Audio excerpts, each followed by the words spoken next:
we have to get to the point about why the Pac-10 pursued Colorado and not Baylor and not Kansas, okay? 2 words: college football. If you missed my last report, I emphasized one thing that is the truth. And I know fans of other sports and haters of college football are not going to want to hear this. But I will say it, and I will say it as gentle and as nice as I can. College football is the #1 sport in the country as far as ratings, as far as fans, as far as revenue, okay? College football kicks all the other sports' butts combined, period. Colin Cowherd of ESPN a few days ago brought something up, and this is all you need to know about how college football stands head and shoulders above all other sports. Let's take the 2 sports, the only 2 sports that make a profit in athletics, okay? College football and men's basketball. Do you know what the #1 college football school is when it comes to revenue, okay? In men's basketball, the #1 school when it comes to making a profit. That's the University of North Carolina. Annually, they make a profit of $16.5 million, okay? $16.5 million annually. That's nothing to sneeze at. Now, Colin also brought up the University of Texas's football team. The University of Texas's football team makes $16.5 million in revenue from just 2 home games. From just 2. This is not OU Texas, the Red River rivalry. It's not Texas A&M, which will draw even more revenue. This is just from 2 standard home games, like when North Texas comes to Austin or when Oklahoma State comes to Austin. What Texas makes after 2 home games is the equivalent of what the #1 revenue school in men's basketball gets for the entire year. That's all you need to know, okay? There are other factors too.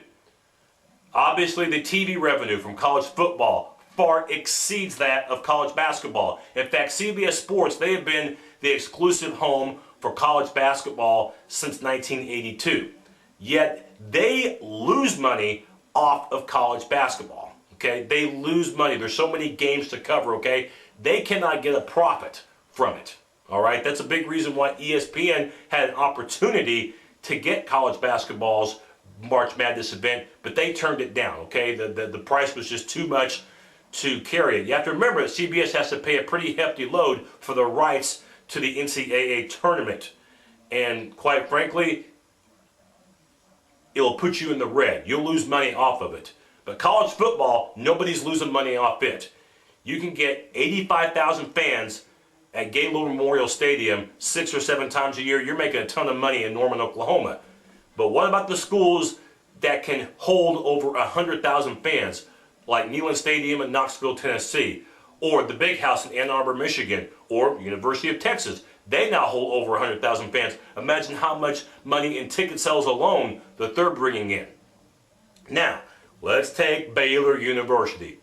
Since Baylor was a part of the Big 12 Conference, which was its birth back in 1996, how many times has Baylor been to a bowl game? 0. Nada. How many winning seasons has Baylor had since joining the Big 12? Pretty easy game to play. The answer, big fat 0. And does Baylor sell their stadium out in Waco? Absolutely not. In fact, I don't know how many times I've watched a Baylor game, and Lord help me for watching a Baylor game, have I seen more visiting fans at that stadium than Baylor fans.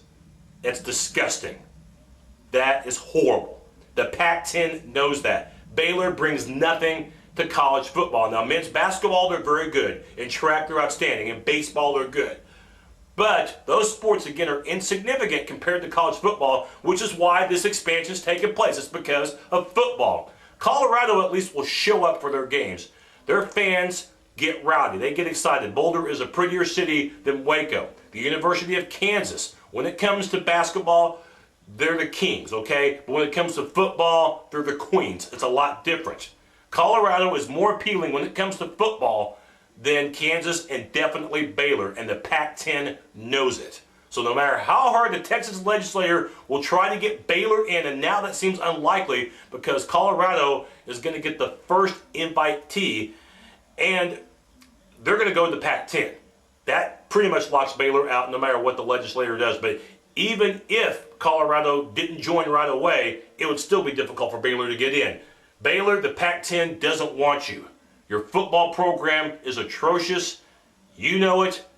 The Pac-10 knows it. The Big 12 knows it. The entire country knows it. Again, college football is the biggest reason why you're seeing these conferences expand like the Pac-10, and why you're going to see the Big 12 become nothing unless they decide to replace the schools who are leaving with other schools. Now, Kansas, Kansas State, Iowa State, and of course Baylor, I do have sympathy for you, okay? You're angry, and that's to be understood. It's looking more and more like those schools, definitely Kansas, Kansas State, and Baylor, are going to be a part of the new Mountain West Conference. We thought maybe Boise State would get an invite. That's what we've been hearing the last few weeks. Now the Mountain West is saying, wait a second, you know, we haven't said anything about Boise State. We're going to wait and take our time. I think in the end, though, Boise is going to get an invite. But there's no guarantee that Iowa State is going to get an invite from the Mountain West. Could you imagine Iowa State going to Conference USA or the MAC, the Mid-American Conference? That's pretty hard to stomach if you're a fan of the Cyclones. But we'll find more and more out about the Big 12 teams that don't have a home in the future. Okay, we're going to find out pretty soon what they're going to do. If they're going to decide to keep the Big 12 and maybe add Louisville, Memphis, and TCU to the mix, or if they're just going to go their separate ways and join the Mountain West or Conference USA. But again, college football has changed thanks to the super conferences, and a big congrats to the Pac-16 for becoming the first super conference in football. And again, it's not really a question of if, but now it's a question of how soon. We'll have more updates coming up as we receive them. Take it easy.